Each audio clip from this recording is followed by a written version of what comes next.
Welcome to Titus Talk, ladies and gentlemen. Today is October 31st, 2023. Happy Halloween to every single person that is going to do Halloween today. Ladies and gentlemen, it looks like a nice day, but I don't know if there's going to be more nice day for the trick-or-treaters. But I hope everybody gets good candy. Make sure you check the candy before you eat it, because sometimes they're open. I don't know why. That's what parents say, so just be careful. Ladies and gentlemen, it's all about the scary, ladies and gentlemen. Monday Night Raw had a trick or street fight. We found out who might be the next opponent for Gunther's Intercontinental Championship. We got an NXT tag team made their debut on Raw. We got pretty decent matches here. And we got another match for the kickoff show. We got another match for the Crown Jewel for the pre-show. It's going to be Sami Zayn versus JD McDuggan. That's going to be happening at Crown Jewel. We didn't get a lot of segments. We got 2 segments. We got a whole bunch of interviews. And it looks like Mr. Adam Pearce needs a drink because he had a problem with Chelsea Green and Piper Niven. And then he talked to Ibar. He wants to start the Intercontinental Championship as well. Big Bronson Reed, The Miz, Ricochet, oh my god, everybody. And there's a fatal 4-way next week for a number contendership to the fatal 4-way number contendership to the Intercontinental Championship. First segment, we had The Miz. Miz TV, he is trying his best to be on TV. He tried to talk to Adam Pearce, but the camera always leaves him. It always walks away from him. So, ladies and gentlemen, he had a Miz TV. And his special guest was Gunther. But Gunther did not show up. Miz does not like that. And then the Ludwig Kaiser and Fabian Aichner came out. Talking about that Gunther's not going to come out because you say so. And so they had said a lot of things. And Miz talked trash about those guys.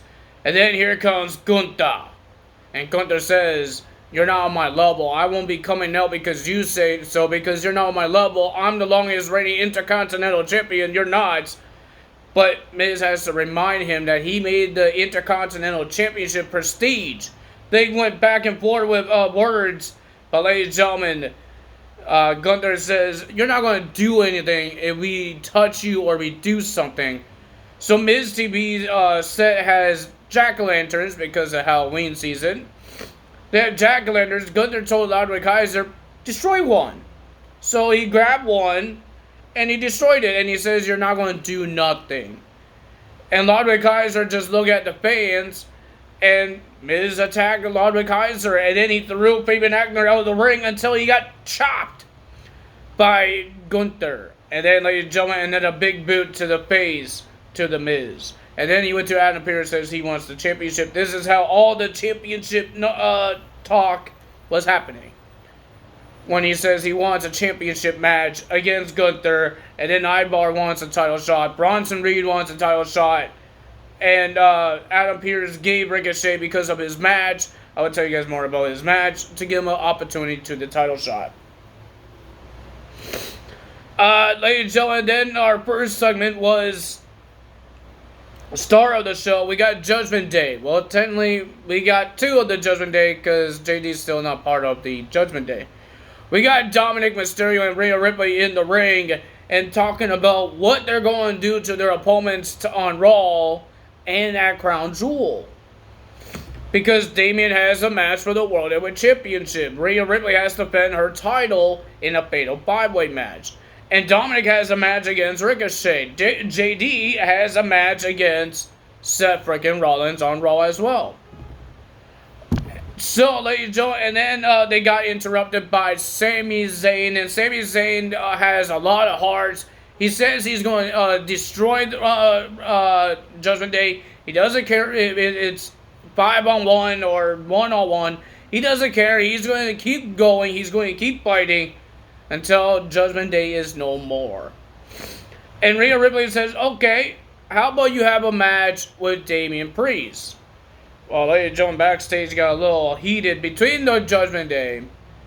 And Sami Zayn says sure he will have a match with Damian Priest. And then looks like Sami Zayn was about to get attacked by JD and Dominic until Ricochet came out. He came out to save him because he has a match with Dominic Mysterio. And ladies and gentlemen, I think Sami Ricochet threw JD out of the ring because JD ran and he got flipped over out of the ring. And then we have a match between Ricochet versus Dominic Mysterio. I thought it was an okay match. It was okay. I like Ricochet. But the question is, what happened to Samantha Irwin? Because she's the fiancé of Ricochet, and she wasn't there this time. It was the NXT ring announcer. The one that does the NXT stuff. And she was there. I don't know, there's something happened to Samantha Irwin, or they gave her a night off because she got attacked by Logan Paul and Dominic. Well, they didn't attack her, they just targeted her. I don't know why they did that, but they did it. Dominic and Logan. Ladies and gentlemen, it was an okay match, but of course, Dominic can't win on his own. He has to be a big baby. There's another word for it, but I can't say it. But the guy can't do anything for himself, so JD get himself involved, Rhea Ripley get involved, everybody get involved, except for Damian Priest and Finn Balor. And ladies and gentlemen, the winner of that match was Dominic Mysterio, with all the distractions from Rhea and JD. My goodness. And then, ladies and gentlemen, we had a backstage segment between the Judgment Day. Rhea Ripley is making all the decisions, all being the leader, right? Damian says, I thought there was no leadership in the Judgment Day. Why is Rhea Ripley making the demands, or the trying to be the boss? And when does the Judgment Day make matches for each other? Rhea Ripley made a match between Sami Zayn and Damian Priest.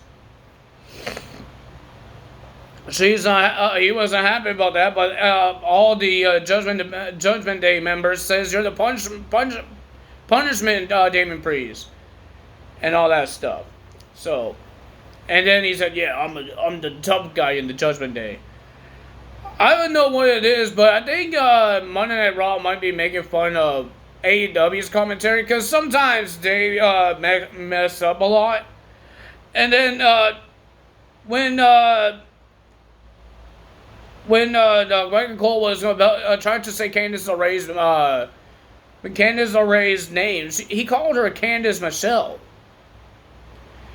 And with this, and the Trick and Street Buddy, they've been rambling not a lot about the match. They were talking about other stuff like AEW would do.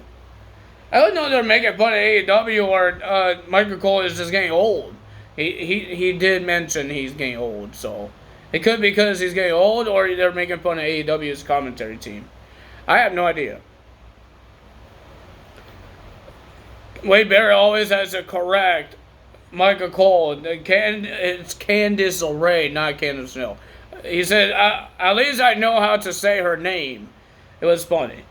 But ladies and gentlemen, next match is the Alpha Academy had an open challenge on social media, and they will be facing the team that accepted the match was the Creed Brothers, and it was a pretty decent match for these four guys.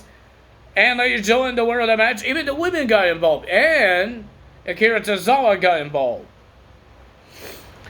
Well, ladies and gentlemen, the winner of that match.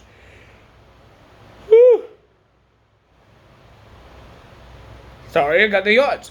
The winner of that match was the Creed Brothers getting the win with the Brutus Bomb. But remember, the Creed Brothers will still be on NXT this tonight when they have a Trick or Scares match at Halloween Havoc.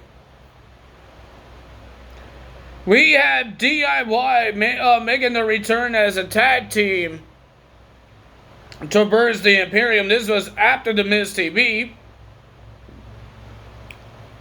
I thought it was a pretty decent tag team match. I don't know what you guys think, but I thought it was a pretty decent tag team match. But the winner of that match was DIY getting the win. And the person that got pinned was Giovanni Vicini. And Lawler Kaiser looks upset that he got pinned and the Imperium lose. Where were you, Lawler Kaiser? You didn't help him break the pin. You ding dong. I don't know why you get mad at him. You didn't do much either. You just laid outside the ring and let him get pinned. So I don't know why you get mad at him for. We have Xia Li versus Candice LeRae. Candice LeRae, not Candice Michelle. Candice LeRae, ladies and gentlemen, this was a short match because Xia Li kicked Candice LeRae in the head. And then, ladies and gentlemen, Xia Li wins by referee stoppage because I guess she got concussed with a kick in the head. She didn't know where she was going. But everybody tried to help her, but she says she's okay. Trainers tried, the referee, Indy Hartwell. Even when they were in backstage, we saw Tommaso Ciampa. We saw Johnny Gargano there. We saw Katana Chance and Kaden Carter trying to see if she was okay. She keep on saying that she's okay, but she couldn't do the match. But Becky Lynch had an interview and talk about her run with the NXT Women's Championship. She's happy Laura Bakira won the title from her and not some person that doesn't care about the championship. And then Xia Li came up and says, "Are you scared to fight me? Give me a title opportunity because you didn't give me a title opportunity. Now you lost the title." And she said, and Becky says, "We could fight right here, right now." And Xia Li said, "No, we're going to do this on my time." Becky Lynch says, "When is her time? It had been 3 weeks. She's been doing this." Then we had Seth freaking Rollins versus JD McDuggan. I loved this match. It was a pretty decent match, back and forth. But Seth Rollins, before he was about to do this match, he had made a promo with Drew McIntyre because Drew McIntyre had a video, and he is upset because he didn't win the WWE Championship in front of people. They were talking about the pandemic. And then Seth Rollins says, "Boo-hoo," because everybody else was having a hard times during that time. And yeah, he was right. There's people that are getting sick and people couldn't see their loved ones. People couldn't get out of their houses, go get groceries. And some people didn't make it, if you know what I mean. Some people didn't make it, I can't say the other word, so. Some people didn't make it, and ladies and gentlemen, Seth Rollins is right about that. We didn't know what's going to happen there during that time. And then JD just came out and attacked Seth Rollins. And ladies and gentlemen, Seth Rollins has his hurt back. He has a broken back. I don't think it's broken. He won't be moving around if it's broken. But ladies and gentlemen, it was a pretty decent match. I enjoyed it. But here comes Damian Priest during the match with a referee and that Money in the Bank briefcase. He looks like he was going to cash in, but ladies and gentlemen, the winner of that match was Seth freaking Rollins. Was a great opportunity for JD McDuggan, but he didn't win. And then he went to face with Damian Priest, says, cash it in. But Damian Priest, he didn't cash in. And Seth Rollins says, don't waste it on me. And then we had Chelsea Green versus Natalya in a trick or street fights. Natalya was dressed as a cat, and Chelsea Green and Piper Niven was dressed as the Hart Foundation, Jim Anvil Neidhart, and Bret Hart. They even had Bret Hart's theme song. Well, ladies and gentlemen, Michael Cole and Wade Barrett was having fun, making jokes and all this stuff. And ladies and gentlemen, we see I think WWE's decorations for this Halloween street fights was better than what AEW did. They did sort of the same thing. But WWE's, they had Halloween stuff outside the ring and in the ring. Well, I mean in the ring, they had jack-o'-lanterns all over the apron. AEW just had like one set of robes, had spider webs, and one corner or two corners, something like that, had Halloween stuff. And they had some Halloween stuff under the ring too, I guess. They had like a red eggs that looks like blood on a trash can lid. Okay. But I think WWE did a better job with their decorations. Well, ladies and gentlemen, while Natalya was hurt, Chelsea Green was trying to pick a pumpkin, I guess, to put on her head. She grabbed the first one. She didn't want the first one, so she licked the second one. We saw a head underneath. She got scared and she went to the third one, but she said, "Nah, let's see what the hell was that under this." Under the jack-o'-lantern, it was Nikki Cross just staring at the ring. She didn't move.